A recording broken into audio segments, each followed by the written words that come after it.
How's it going, everybody? Today I'm finally going to be counting down my top 10 favorite movies of 2016. These are my favorite movies. It's not necessarily what I think was the best. It's kind of what I think is just my favorite. What I would not necessarily watch again, but like what I enjoyed the most. It's not like I'm not grading this. It's not who I'm picking the Oscar goes to.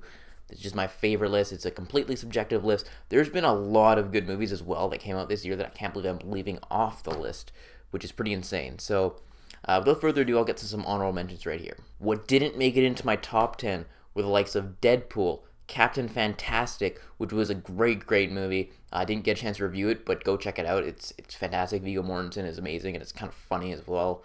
It's a little sad, but very enjoyable movie. Go check that out. Moana, The Jungle Book, 10 Cloverfield Lane, Lion, The Nice Guys, Sing Street, which is another one I didn't get a chance to review. I've seen it now 3 times. It's on Netflix right now. Check that out. Great, kind of a musical. I mean, the musical's kind of, it's not necessarily a musical like La La Land it was, but this one has music in it. Great movie, check it out. It's very similar themes-wise, though, to La La Land. Kubo and the Two Strings didn't make a list, as well as Rogue One, A Star Wars Story. Don't kill me, do not crucify me. I really enjoyed Rogue One. It just barely missed out of my top 10. Very enjoyable movie. It just didn't crack the top 10. There's been a lot of good movies this year. So let's get into the top 10. Coming in at number 10 is Moonlight. Moonlight is a fantastic, powerful movie. Barry Jenkins directs it and kind of tells the story of this kid going through 3 stages of his life. My review is up on it. Go check this movie out if you have not seen it. It's going to get a lot of award consideration. I think the battle is between Moonlight and La La Land for Best Picture, with Manchester by the Sea getting that outside shot. But like one of the best movies of the year. It cracking into my top 10. Again, no discredit to the movie. The movie is amazing. It's an amazing movie. I enjoyed 9 Others a little bit more. That's basically what it comes down to. This movie was fantastic. Again, if you haven't seen it, go check that out. Coming in at number 9 is, I think, one of my only superhero movies on this list, which is Captain America Civil War. I love this movie. I had so much fun with it, start to finish. Just what it did that Batman v Superman didn't have is it had a compelling story that you bought into. You bought into the emotional stuff as well as all the comedic stuff, and Spider-Man being integrated into it so seamlessly. All these like superheroes. It had the most superheroes in even both the Avengers movies. So such a fun movie, and I can't not enjoy this movie. It's one of my favorite Marvel movies of all time. At number 8 is Tom Ford's Nocturnal Animals. This movie was one that sat with me and kind of crept up the list. I think it was outside the top 10 at one point. And it just sat with me a little bit, and it's one of those thinking type of movies that is super powerful, super dark, very dark movie. But Amy Adams, one of her best performances of her career. She has another good movie that will probably be in my top 10 as well, that I will talk about a little bit later. But she was fantastic in it. Aaron Taylor Johnson was so creepy.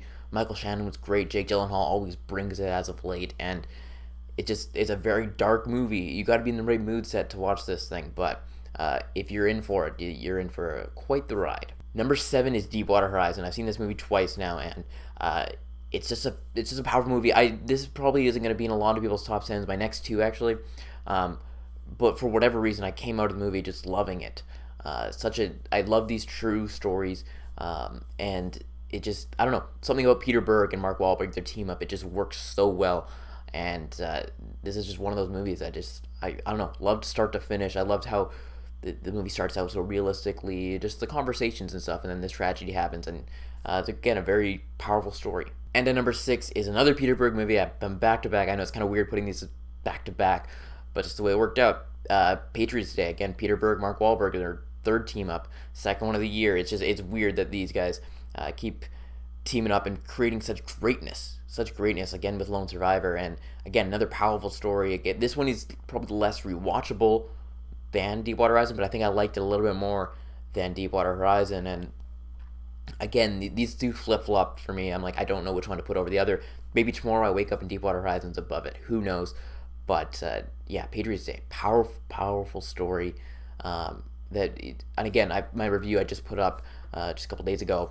Check that out if you haven't seen it. But just the way they tell it, and it was handled with such respect when it could have got out of hand at any number of points. At number 5 is Hell or High Water. I had this one a little lower, and as I'm just finalizing my list, I was like, you know what? I really enjoyed Hell or High Water. I've seen it twice as well, and the performances by Ben Foster in particular, I thought he was a standout. I know Jeff Bridges is getting a lot of the nomination stuff, but I think Ben Foster potentially even deserves it more over Jeff Bridges. Chris Pine probably puts in his best performance of his career. Knows his credit to him. It's fantastic. It's just a simple modern Western about these brothers that just want to steal money from the banks because of some problems that occurred with their family and everything like that. And you understand why they're doing what they're doing, and just the brotherly dynamic is just, again, wonderful modern Western that you guys should all see if you have not. And number 4 is Hacksaw Ridge. Mel Gibson's return, kind of a controversial figure, but the movie, it was fantastic. It was so fantastic. The first hour of the movie, you just kind of I was sucked into it then, before there's even any war stuff. And then when the war stuff hits, it's haunting. It's so tragic, and I was like, why does war exist? It shouldn't be a thing. But the Desmond Dawes, I believe that's the guy's name, Andrew Garfield's character, just the stuff that he did, the lives he saved, is such a powerful, powerful story, and one of the most powerful ones that I've seen this year, I'd have to say. It's just such a heroic tale of this guy who didn't want to waver from his beliefs, but wanted to help out his country. And again, why does war exist? Who knows? But this movie, again, such a powerful movie. Andrew Garfield was fantastic. And so, like I said, that first hour, you don't even see any war, and you have sucked into just the relationships of it. And Mel Gibson, when he directs war, it's brutal. And it should be, because that's the way war is. My number 3, I've wrestled with this decision since I've seen these movies, and I didn't know where to put these ones.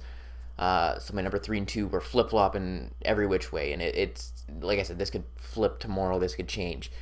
But as of now, I'm having La La Land come in as my number 3 movie. What a great movie. Damien Chazelle, one of the best up-and-coming directors. He's 2 for 2 so far with this and Whiplash. And the way he tells a story, the editing, the way it's interwoven with all these musicals so seamlessly, the musical numbers. Emma Stone probably gives the best performance of her career, and Ryan Gosling, again, rightfully so, to be nominated. This movie, again, it's about following your dreams, and that's really where it connects. It depends on how much you can connect with this movie, where your enjoyability of it is, I think. I connected with quite a bit, just to, like, follow your dreams and do what you want to do. Don't let it, like, sure, there's going to be obstacles that get in the way, but you got to find a way to get those dreams, because that's your dream, basically. So just an expertly shot movie. Again, like, the musical numbers were great, songs get stuck in your head, and I don't know, the acting, the performances, everything all together, just on a technical level of it. Being an editor myself, I can appreciate it on multiple levels. And yeah, that's why it's my number 3. Number 2 for me is Manchester by the Sea. This wasn't my number 1. But the number 1 movie that I will name shortly just kind of crept up there, and I'll get back into that. But Manchester by the Sea, best performance of the year goes to Casey Affleck, I believe. Denzel Washington has a shot with Fences, but this movie was just so emotional, and you got to see all the subtleties that Casey Affleck brought to the role, as well with Michelle Williams, who deservingly of a supporting actress nomination. And Lucas Hedges was great, and it's like one of his first big roles, I believe.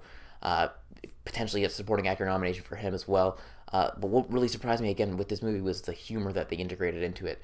It could have been such a dour, depressing movie about death and everything like that, but it's not. It's not at all, because of the humor that they integrate into it. And that's why some people have been saying, oh, I don't know if I can watch this movie again. I feel like I can. I've already seen it twice, and I feel like I can watch it over and over again, because in some of this realistic humor and dialogue that just, it works. It's what you do in sometimes these situations where there's these sad situations. All you can do is laugh and make jokes about it, because that's sometimes the best way of coping with death and stuff like that. So again, Casey Affleck, this is like a performance powerhouse of a movie, and writing wise, expect some screenplay, potentially wins for it, and Casey Affleck getting that lead actor role. But my number 1 movie of the year, it was lower on the list. It's probably about number 5, and I just kept thinking about it, and then if you rewatch it again, you're like, I'm gonna get a whole new meaning of this, and that's Arrival.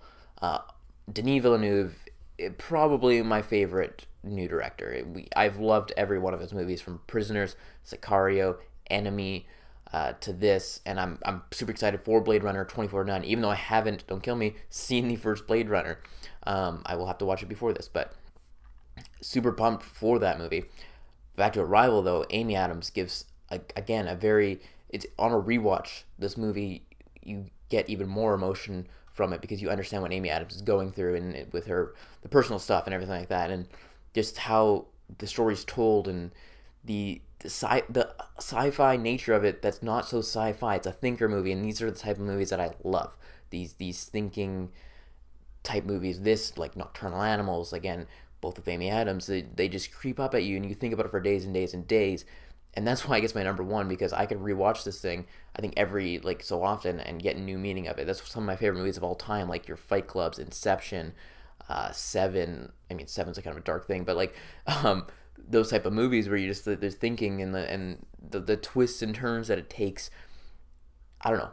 They're my favorite types of movies, and that's why I guess my number one. So let me know some of your favorite movies of the year in the comment section below. It's been a great year for film, and like I said, my list is completely subjective. It's my personal list. It's not necessarily what I think it's the best movie of the year, the best of the best. It's just what I loved the most, my favorite movies. So again, let me know your maybe top 10 lists or a few of your favorites of the year in the comment section below. Again, be sure to like this video and subscribe to my channel for more videos each and every week. The only movie that could potentially make my top 10 that I still didn't see was Silence. I need to see that still. It could creep in my top 10 whenever I do my review on that. I will let you know if it does or does not. But yeah, like I said, so many good movies. So many good movies. Anyways, hope you guys enjoyed it, and I will talk to y'all later.